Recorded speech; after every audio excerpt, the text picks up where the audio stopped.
Hi, ഞാൻ Swathi. Kozhikode medical കോളേജിലെ final year MBBS student ആണ്. നമ്മൾ മെഡിക്കൽ സ്റ്റോറീസും കേസസും ഒക്കെ ഡിസ്കസ് ചെയ്യുന്ന കേസ് ഫയൽ സീരീസിൻ്റെ പുതിയൊരു എപ്പിസോഡാണിത്.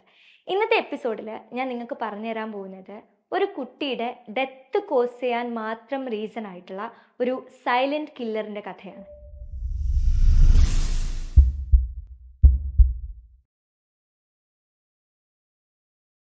ഞാൻ പറഞ്ഞു തരാൻ പോകുന്നത് 16 വയസ്സ് മാത്രം പ്രായമുണ്ടായിരുന്നുള്ള രോഹൻ എന്ന് പറയുന്ന ഒരു കുട്ടിയുടെ കഥയാണ്. രോഹൻ ഒരു ദിവസം സ്കൂളൊക്കെ വിട്ട് വീട്ടിൽ തിരിച്ചു വന്നു. എന്നും വൈകുന്നേരം ക്രിക്കറ്റ് കളിക്കാൻ പോകും. ഭയങ്കര ഇഷ്ടമാണ് ഫ്രണ്ട്സുമായിട്ട് ക്രിക്കറ്റ് കളിക്കാൻ പോകുന്നത്. അങ്ങനെ അന്ന് വൈകുന്നേരം സ്കൂളൊക്കെ വിട്ട് വന്നു, വീട്ടിൽ ബാഗൊക്കെ വെച്ചിട്ട് ചായയൊക്കെ കുടിച്ച് ആൾ ക്രിക്കറ്റ് കളിക്കാൻ പോകും.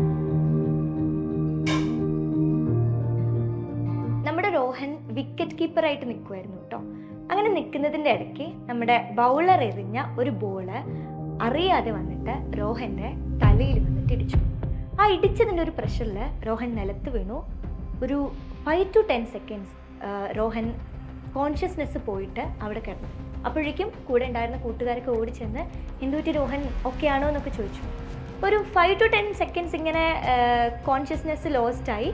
എന്നാൽ അത് കഴിഞ്ഞതും രോഹൻ കണ്ണു തുറന്നു. അവൻ എണീച്ചു. അവൻ പറഞ്ഞു കുഴപ്പമില്ല, പെട്ടെന്ന് ആ ബോൾ വന്ന് ഇടിച്ച സമയത്ത് എനിക്ക് എന്തോ ഒരു ബോധം പോയതുപോലെ തോന്നി, ഇപ്പോൾ കുഴപ്പമില്ല, ലൈക്ക് ഐ എം ഓക്കെ എന്ന് പറഞ്ഞു. അപ്പോൾ കൂടെയുള്ള കുട്ടികളൊക്കെ ചോദിച്ചു ശരിക്കും പറയല്ലേ, നമ്മൾ ഹോസ്പിറ്റലിൽ ഞാൻ പോകണോ, എല്ലാം ഓക്കെ ആണോ എന്ന് ചോദിച്ചു. രോഹൻ പറഞ്ഞു കുഴപ്പമില്ല, ഇനി വീട്ടിലൊക്കെ പറഞ്ഞാൽ അമ്മയൊക്കെ ചീത്ത പറയും, ഒന്നും പറയണ്ട, നമുക്ക് ഇനി ഗെയിം കണ്ടിന്യൂ ചെയ്യാമെന്ന് പറഞ്ഞു. അങ്ങനെ അവർ ഗെയിം കണ്ടിന്യൂ ചെയ്തു. കുറച്ച് കഴിഞ്ഞിട്ട് ഒരു അരമണിക്കൂർ കഴിഞ്ഞിട്ട് രോഹൻ തിരിച്ച് വീട്ടിലേക്ക് പോയി. അങ്ങനെ വീട്ടിലിരുന്ന് വൈകുന്നേരം ഇങ്ങനെ TV കാണുന്ന സമയത്ത് പെട്ടെന്ന് രോഹന് വീണ്ടും നേരത്തെ തോന്നിയതുപോലെ കോൺഷ്യസ്നെസ് ലൂസ് ആവുന്നത് പോലെ തോന്നി. രോഹന് വല്ലാണ്ട് തലവേദന എടുക്കാൻ തുടങ്ങി.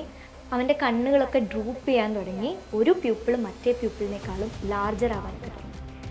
Within seconds he collapsed. അവൻ കൊളാപ്സ്ഡ് ആയിട്ട് അവിടെ സെറ്റിയിൽ വീണ് കിടന്നു. അപ്പോഴേക്കും കിച്ചണിലുണ്ടായിരുന്ന അമ്മ രോഹനെ നോക്കാൻ വേണ്ടി വന്നപ്പം രോഹൻ ഇങ്ങനെ കിടക്കുന്നതാണ് കാണുന്നത്.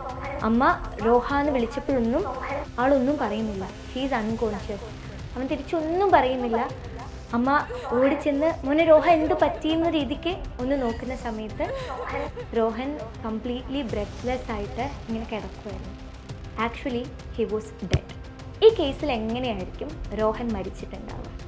ക്രിക്കറ്റ് കളിക്കുന്ന സമയത്ത് ബോൾ വന്ന് ഹെഡിൽ കൊണ്ടതായിരിക്കുമോ രോഹൻ മരിച്ചതിൻ്റെ കാരണം? അങ്ങനെയാണെങ്കിൽ ക്രിക്കറ്റ് കളിക്കുന്ന സമയത്ത് ലൈക്ക് ഒന്ന് ബോൾ വന്ന് ഇടിച്ചു, ആളൊന്ന് അൺകോൺഷ്യസ് ആയി, ബട്ട് വിത്തിൻ സെക്കൻഡ്സ് അവൻ കംപ്ലീറ്റ്ലി ഓക്കെ ആയിട്ടാണ് ബാക്കിയുള്ള അരമണിക്കൂറോളം അവൻ ക്രിക്കറ്റ് കളിച്ചത്, വീട്ടിലേക്ക് നടന്നു പോയത്, വീട്ടിലിരുന്ന് TV കണ്ടത്. ബട്ട് കുറച്ച് കഴിഞ്ഞപ്പം വിത്തിൻ സെക്കൻഡ്സ് അവന് ഞാൻ നേരത്തെ പറഞ്ഞ ക്ലിനിക്കൽ ഫീച്ചേഴ്സ്, ഇങ്ങനത്തെ ലക്ഷണങ്ങളൊക്കെ കണ്ടു തുടങ്ങി. Within seconds he got collapsed. എന്തായിരിക്കും ഇവിടെ സംഭവിച്ചത്?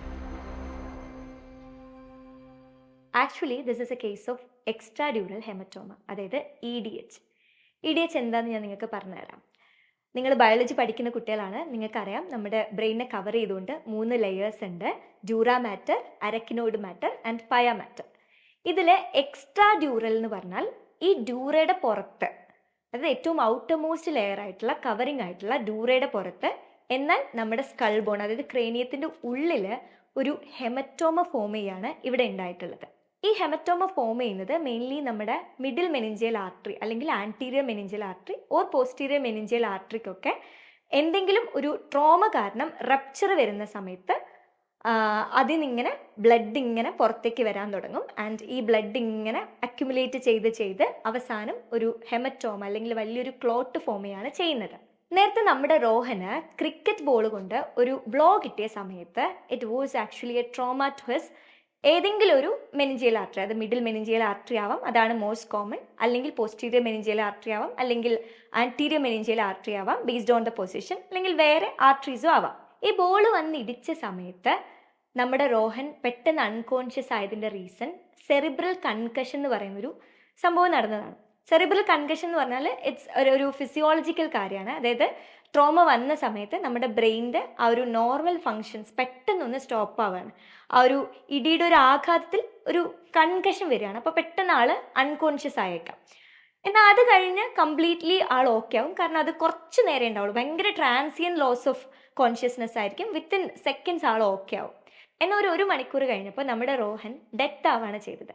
ഡെത്ത് ആയതിൻ്റെ റീസൺ എന്ന് പറയുന്നത്, നേരത്തെ വന്ന് ഇടി കിട്ടിയ സമയത്ത് ഞാൻ പറഞ്ഞല്ലോ ഏതെങ്കിലും ഒരു ആർട്ടറി റപ്ചർ ആയിട്ടുണ്ടാവും, ആ ആർട്ടറിയിൽ നിന്ന് ഇങ്ങനെ ബ്ലഡ് പോയിക്കൊണ്ടേയിരിക്കുന്നുണ്ടാവും. അപ്പം അങ്ങനെ പോയി വലിയൊരു ഹെമറ്റോമ അവിടെ ഫോം ചെയ്യും. അങ്ങനെ ഈ ഹെമറ്റോമ നമ്മുടെ ബ്രെയിനിനെ കംപ്രസ് ചെയ്യാൻ തുടങ്ങും. ബ്രെയിൻ എന്ന് പറയുന്നത് ആക്ച്വലി ഒരു ജെല്ലി ലൈക്ക് ഫോർമാറ്റിലാണ്. നമ്മൾ വിചാരിക്കുന്ന ഒരു സോളിഡ് ഓർഗൻ അല്ല. വേണമെങ്കിൽ ഒരു സെമി സോളിഡ് അല്ലെങ്കിൽ ഒരു സെമി ലിക്വിഡ് എന്നൊക്കെ വേണമെങ്കിൽ അതിൻ്റെ ഒരു കൺസിസ്റ്റൻസിനെ നമുക്ക് ഫീൽ ചെയ്യാൻ പറ്റും. അപ്പോൾ ഈ വലുതായിക്കൊണ്ടിരിക്കുന്ന ഹെമറ്റോമ വലുതായി നമ്മുടെ ബ്രെയിനിനെ കംപ്രസ് ചെയ്ത് ബ്രെയിനിലുള്ള ഇൻട്രാക്രേനിയൽ ടെൻഷൻ അല്ലെങ്കിൽ ഇൻട്രാക്രേനിയൽ പ്രഷർ കൂടി ലാസ്റ്റ് നമ്മുടെ ബ്രെയിനിൻ്റെ ഫങ്ഷൻസ് കംപ്ലീറ്റ്ലി ലോസ്റ്റ് ആവണം, അല്ലെങ്കിൽ ബ്രെയിൻ ഡെത്ത് സംഭവിക്കുകയാണ് ഈ കേസിൽ നടക്കുന്നത്. എന്നാൽ ഈ സെറിബ്രൽ കൺകഷൻ, അതായത് ആദ്യം ഉണ്ടായിരുന്ന ഒരു 4 to 5 seconds of loss of consciousness മുതൽ അവസാനം ഈ ഒരു ബ്രെയിൻ കംപ്രഷൻ വരെയുള്ള ആ ഒരു പീരീഡ് ഇല്ലേ, ആ ടൈമിൽ ഈ ആള് കംപ്ലീറ്റ്ലി ഓക്കെ ആയിരിക്കും. കംപ്ലീറ്റ്ലി ഓക്കെ എന്ന് വെച്ചാൽ ഒരു നോർമൽ പേഴ്സണെ പോലെ, അതായത് ഒരു പ്രശ്നവും ആൾക്കുണ്ടാവില്ല. ആ ഒരു പീരീഡിൻ്റെ പേരാണ് ലൂസിഡ് ഇൻ്റർവെൽ.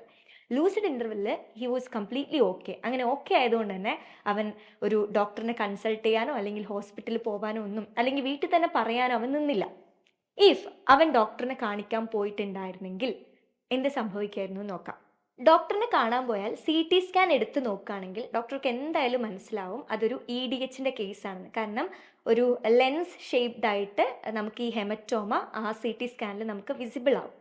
അപ്പോൾ ഹെമറ്റോമ ഫോം ചെയ്തത് കണ്ടാൽ അപ്പം തന്നെ ഒരു എമർജൻസി ക്രേനിയോട്ടമി നടത്തും. ക്രേനിയോട്ടമി എന്ന് പറഞ്ഞാൽ, ക്രേനിയോ എന്ന് പറഞ്ഞാൽ നമ്മുടെ ഈ സ്കൾ ബോൺ അതിനെയാണ് പറയുന്നത്. ടെമി എന്ന് പറഞ്ഞാൽ ഓപ്പൺ ചെയ്യുന്നതിനാണ് ക്രേനിയോട്ടമി എന്ന് പറയുന്നത്. അപ്പോൾ ബർഹോൾ ക്രേനിയോട്ടമി എന്നാണ് ഇതിനെ പറയാം. ക്രേനിയം ഓപ്പൺ ചെയ്തിട്ട് ആ പൊസിഷനിൽ നിന്ന് ലൈക്ക് ഉള്ളിലേക്ക് ആക്സസ് എടുത്തിട്ട് ഈ ഒരു ഫോം ചെയ്തിട്ടുള്ള ഹെമറ്റോമ അവർ റിമൂവ് ചെയ്യും. ആൻഡ് ബ്ലീഡ് ചെയ്യുന്ന ആ ഒരു ആർട്ടറിനെ അവർ സ്യൂച്ചർ ചെയ്യും. അങ്ങനെ ചെയ്തിരുന്നെങ്കിൽ മരിച്ചു പോവുമായിരുന്ന ഈ റോഹൻ എന്ന് പറയുന്ന കുട്ടീനെ ആ ഡോക്ടർക്ക് സേവ് ചെയ്യാൻ പറ്റുമായിരുന്നു. അപ്പോൾ ഈ ഒരു ലൂസിഡ് ഇൻ്റർവെല്ലിൽ തന്നെയാണ് ഈ ഒരു EDH റിലേറ്റഡ് കേസസിൻ്റെ, EDH റിലേറ്റഡ് ഡെത്ത്സിൻ്റെ ഒക്കെ ഒരു മെഡിക്കോ ലീഗൽ ആസ്പെക്റ്റ് എന്നും പറയുന്നത്. അപ്പോൾ ഈ ഒരു കഥയുടെ മെസ്സേജ് ആയിട്ട് എനിക്ക് പറയാനുള്ളത്, നിങ്ങളുടെ ബ്രെയിൻ എന്ന് പറയുന്നത് ഇറ്റ്സ് വെരി വെരി ഇമ്പോർട്ടൻറ്റ് അല്ലേ. അത്രയും നമ്മുടെ ബോഡിയിൽ നടക്കുന്ന എല്ലാ ഫങ്ഷൻസും, നമ്മുടെ റെസ്പിറേഷൻ മുതൽ അല്ലെങ്കിൽ നമ്മുടെ ഹാർട്ട്സിൻ്റെ ബീറ്റ് മുതൽ എല്ലാം കൺട്രോൾ ചെയ്യുന്നതും, അല്ലെങ്കിൽ നമ്മുടെ കോഗ്നീഷൻ, നമ്മുടെ മെമ്മറി, ഇങ്ങനെ റിലേറ്റഡ് എല്ലാ ഫങ്ഷൻസും ഉള്ള ഒരു സംഭവമാണ് നമ്മുടെ ബ്രെയിൻ അല്ലേ. അപ്പോൾ ഫസ്റ്റ് ഓഫ് ഓൾ ബ്രെയിനിന് ഒരു തരത്തിലും ഇങ്ങനെ ഇഞ്ചുറീസ് ഒന്നും വരാതിരിക്കാൻ നോക്കുക. ഇൻ കേസ് അങ്ങനെ എന്തെങ്കിലും വന്നാൽ തന്നെ എന്തായാലും നിങ്ങൾ ഒരു ഡോക്ടറിനെ കൺസൾട്ട് ചെയ്തിരിക്കണം. കാരണം ഇൻ കേസ് അതിപ്പോൾ EDH ഒക്കെ പോലെയാണെങ്കിൽ ഈ ലൂസിഡ് ഇൻ്റർവെൽ കാരണം നമ്മൾ അത് അറിയാതെ പോകും. അപ്പോൾ ദാറ്റ്സ് ഓൾ അബൌട്ട് ഇന്നത്തെ case file series. I hope you guys enjoyed this. അപ്പോൾ നീറ്റ് എക്സാമിനൊക്കെ സൂപ്പറായിട്ട് പഠിക്കും. All the best.